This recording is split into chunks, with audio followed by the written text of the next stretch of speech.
た登場だよい。 Selamat pagi Mina.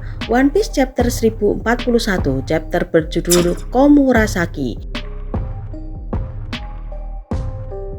Dan di dalam chapter ini kita kembali mendapatkan cover sampul melanjutkan perjalanan tanpa emosi Germa 66, di mana saat ini terlihat Puding meninju Yonji dan Niji masih dipenjara di buku Mon Dior.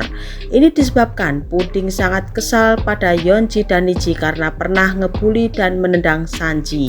Lanjut kita masuk ke pembahasan chapter 1041 tanpa ghosting lagi, siapkan kopimu, mari kita arungi. Panel dimulai dengan memperlihatkan Momonosuke memberitahu kepada Yamato bahwasanya dia sudah berbicara dengan Zunisa. Namun soal detail kejahatan apa yang dilakukan oleh Zunisa di masa lampau, Momonosuke tidak mengetahuinya. Kita mengetahui bahwa sekarang Zunisa berada di belakang kapal perang angkatan laut dan belum mulai pergerakannya untuk menyerangnya. Zunisa pun mengatakan sesuatu pada Momonosuke. "Momo, aku menunggu perintahmu. Aku datang ke sini untuk bertarung bersama denganmu." Yamato menyaut, "Hebat kau Momo, kau memang bisa bicara dengan gajah. Ini sesuai dengan yang ditulis di skripsi Oden. Kau adalah lilin yang akan menerangi dunia ini." Momonosuke pun sedikit pesimis akan hal ini. Momonosuke berkata, "Setelah aku membaca skripsi ayahku, aku paham bahwa aku harus tetap hidup. Meski begitu, mengapa ayah malah merobek bagian terpenting dalam skripsinya? Apa yang dilihat ayah dan Roger di pulau terakhirnya sehingga mereka tertawa lepas? Aku juga tidak paham dengan hal terpenting itu. Bila ayahku sekarang ini masih hidup, maka apakah dia juga akan membuka negeri ini? Persoalannya aku orang bodoh, aku tak ingin para masyarakat Wano ini dalam bahaya. Makanya aku ingin masih menutupnya dari dunia luar. Apakah aku ini seorang pecundang Yamato?"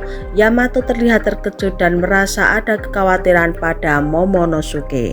Panel berganti ke lantai 3 bagian dalam kastil. Kita bisa melihat Raizo telah berhasil menumbangkan Fukurokuju.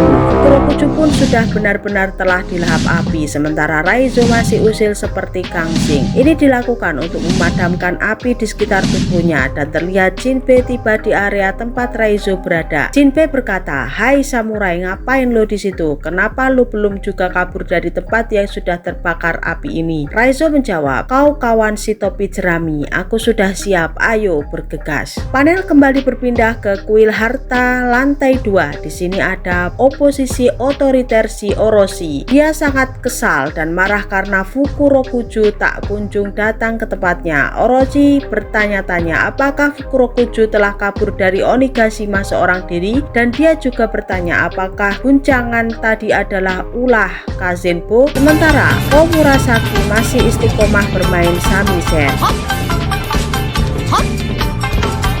Orochi pun bertanya, "Komurasaki, mengapa saat seperti ini kamu masih bermain samisen? Padahal situasi ini adalah situasi antara hidup dan mati, dan mengapa kau masih pakai topeng? Apakah kau benar Komurasaki atau kau adalah hantu?" Dan sialnya atap di atas Orochi malah runtuh menimpa Orochi ini. Bra!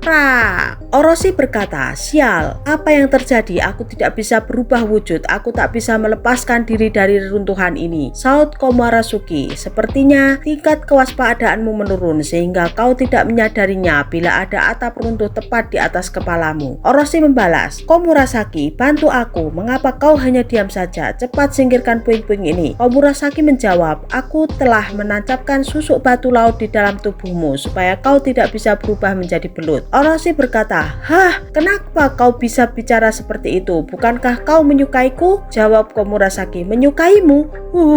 Sungguh menggelikan. Aku tak pernah ada rasa pada dirimu, Orochi." Sontak Orochi merasa kaget karena cintanya ternyata bertepuk sebelah tangan.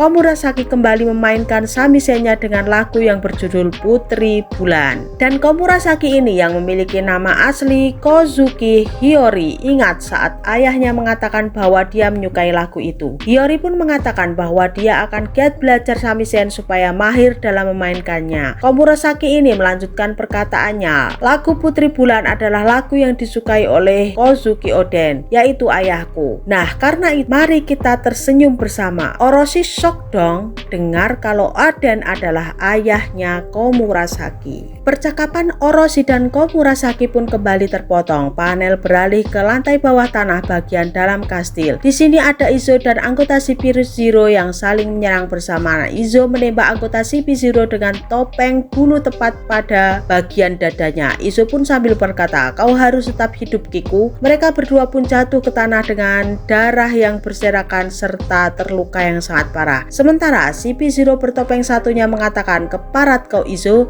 dan dia duduk bersimpuh di samping temannya yang ditembak Izo dan berkata, "Mengapa sisa-sisa bajak laut Whitebird malah membantu topi jerami?" Tiba-tiba denden busi berbunyi, "Bip bip bip bip bip bip bip bip bip bip bip bip bip bip bip." Dengar, ini perintah Gorosei, bunuh sekarang juga si Luffy topi jerami.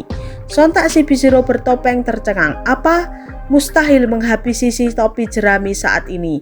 Dia sedang bertarung melawan Kaido. Tak mungkin aku bisa menyela pertarungan mereka. Orang yang menelponnya pun menjawab, "Iya, aku tahu itu sangat sulit. Tapi ini perintah untuk mengatasi kemungkinan hal terburuk." Saat anggota CP0 ini bercakap, terlihat X-Drake kembali bangkit dengan luka yang cukup parah. Terlihat juga Izo yang masih tak sadarkan diri berbaring di atas lantai. Di bagian panel lain terlihat kondisi para aliansi yang berjuang dalam perang Wano ini. Pada lantai bawah tanah ada Usopp yang sedang membawa Kinemon dan Kiku untuk keluar sambil menaiki helmet. Usopp berkata, "Kiku, Kinemon, bertahanlah. Tak akan aku biarkan kalian mati. Helmet, cepat cari jalan keluar. Kastil ini sudah hampir runtuh." Sementara di bagian lainnya ada Wanda, Carrot, dan Nekomamushi yang sedang berusaha menyelamatkan diri dengan cara masuk ke kubah tengkorak.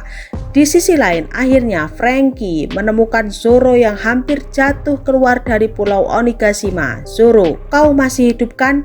Jangan bilang kalau kau sudah mati." Kemudian juga diperlihatkan di dalam kubah bagian pemandian ada Zeus dan Nami yang sedang bercakap-cakap ngerumpi asik. Zeus berkata, "Mereka semua telah mengalahkannya." Nami menyaut, "Kid dan Law telah mengalahkan Big Mom." Namun api terus menjalar kemana-mana. Semoga Usopp dan lainnya baik-baik saja. Mereka berdua kemudian masuk ke dalam jeding alias kamar pemandian. Di sana juga ada Tama dan Marco yang sedang mengobati Komachio. Di sudut lain, area bekas pertempuran Kid dan Law melawan Big Mom. Anak buah Law dan Kid sangat riang gembira melihat kedua kapten mereka memenangkan pertempuran melawan Yonko. Dan terlihat batu-batu mulai runtuh dan jatuh tak beraturan di atas mereka. Sementara itu, Kid dan Law masih kelelahan sambil rebahan di atas tanah. Setelah pertarungan dahsyat tadi, Kid berkata, "Setelah ini, apakah kita masih harus bersiap-siap untuk melawan Kaido?" Law menjawab, "Tidak, sudah cukup. Bila nanti yang turun ke sini adalah Kaido, aku sudah tidak cukup tenaga untuk melawannya." Terus panel diperlihatkan pertarungan terbadas abad ini, pertarungan antara Monkey D. Luffy melawan Yonko Kaido.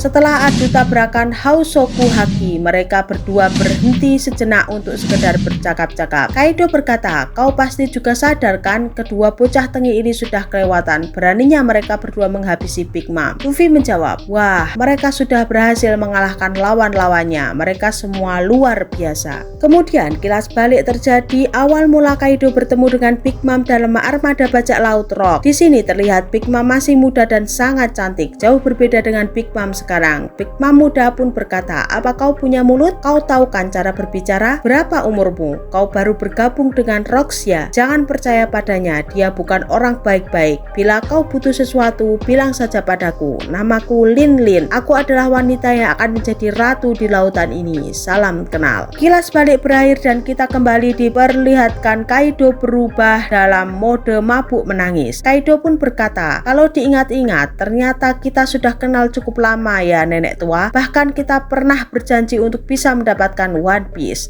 Saat Kaido ngoceh, tiba-tiba Luffy beralih kencang ke arah Kaido dan langsung meninjunya. Dan Luffy langsung berubah ke dalam bentuk Gear 4 mode Snack Man. Langsung mengeluarkan teknik Gomu Gomu no Hydra. Sontak Kaido langsung terhempas karena pukulan Luffy ini. Luffy berkata, "Aku tidak peduli dengan ambisi kalian berdua. Ini adalah Gear 4 terakhirku. Aku tidak akan berhenti berhenti menyerangmu sampai tenagaku habis. Kaido pun terkejut dari mana datangnya pukulan-pukulan ini. Dan di akhir chapter ditutup dengan kata-kata hari ini. Kata-kata epik dari Luffy. Aku akan mendang bokongmu dan mengusirmu dari negeri Wano ini.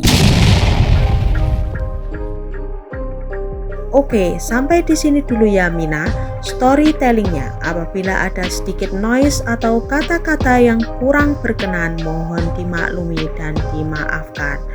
Terus dukung channel Mina Ona ini supaya bisa berkembang dan menyuguhkan kopi-kopi hangat untuk kalian semua. Terus subscribe dan nyalakan loncengnya. Salam Mina.